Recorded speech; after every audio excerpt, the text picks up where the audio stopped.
2020. Let's say she was Caucasian.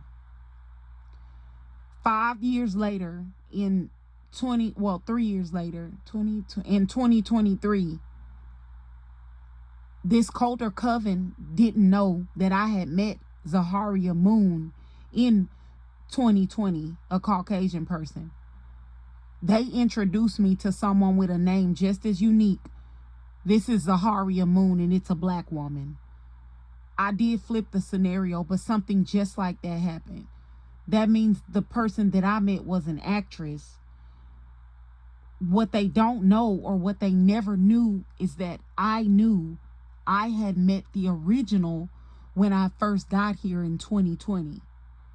So I know that anytime law enforcement starts investigating, that, like, if there's a real witness, they swap the witness out with someone completely different to just go with their narrative. That's why law enforcement hasn't gotten anywhere, because they think they're talking to the real people, and they're not. They're actors, actresses, or they're kidnapped people that are being coerced into going with the narrative. That it's like they don't have any other options. They're afraid. They don't know even if they do talk to real enforcement. How do you know the difference between real law enforcement and fake law enforcement? Think about it. If you encounter these people, and some of these cult or coven members are cops, and then let's say even if you did get a good cop, how would you know? How would you know that wasn't a test? Yeah, it's a lose-lose. The next thing is organ harvesting. So these people have this idea that people with spiritual gifts, or people of certain bloodlines, that they have these spiritual gifts. These people feel like that if they can consume parts of these people, I'll get to that in a minute, but basically, if they can attach parts of these people, consume parts of these people, that it makes them more powerful, it fuels their life force, or like it will give them that person's power. So they have this organ harvesting ring for quote unquote divine beings. Some of them probably have transplanted divine beings' body parts in them, like, kidneys, or, whichever ones. But they also sell them internationally.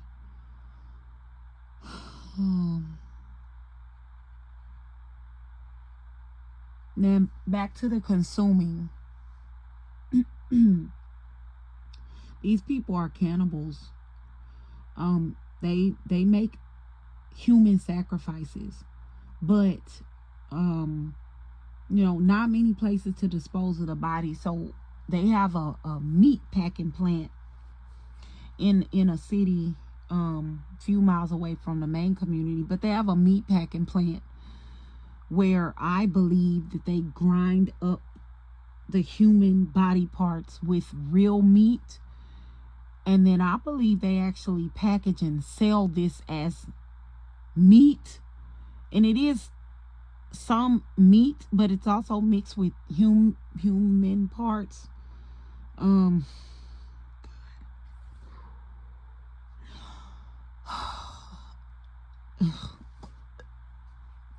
They sell them like they sell it as meat, and that's how they dispose of the bodies, like leave them with no trace. They also consume them. I believe that's also how they consume, like, divine beings and divine being babies. So for instance, we'll take me, like I have kids. Like, if my baby was reading as divine, like, to eat the baby, like, they would grind it up in a meat packing plant, like cook it, like make burgers or something, and they will all eat it. They will all eat it. This, I didn't see this, right? I saw the meat packing plant. I saw the meat. I'm a spiritual person. Like, the way that I know they're doing this, the meat was talking to me.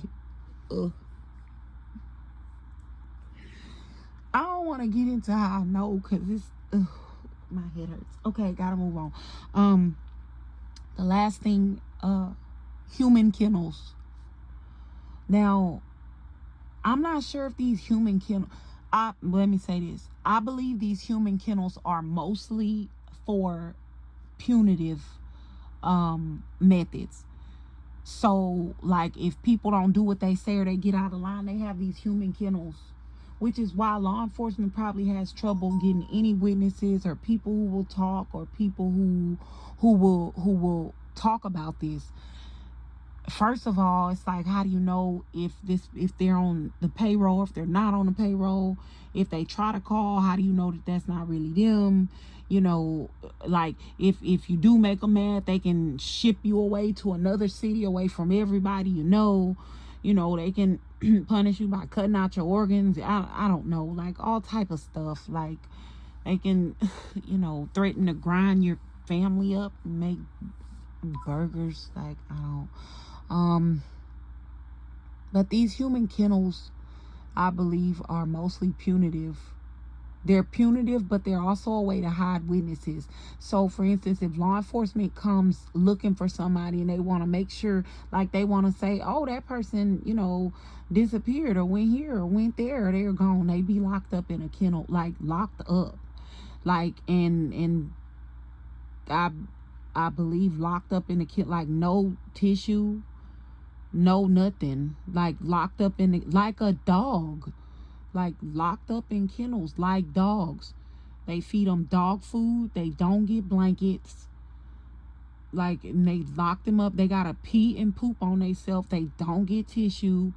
And that's one of the punitive ways that they punish, people who go against them or people who snitch or whatever it may be. I believe that's one of the purposes, but I believe there is one energy there that collects divine beings. Like, they collect people like me with spiritual gifts, and in order to keep control of them where they can harvest their energy at will, they keep them in a kennel, like a pet, like collect them. This was supposed to be short, I guess. My, like, anxious breaths and gagging made it last longer, but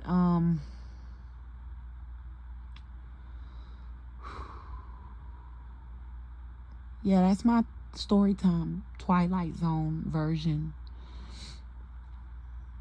of things that I encountered when dealing with this cult or coven. Good night and God bless.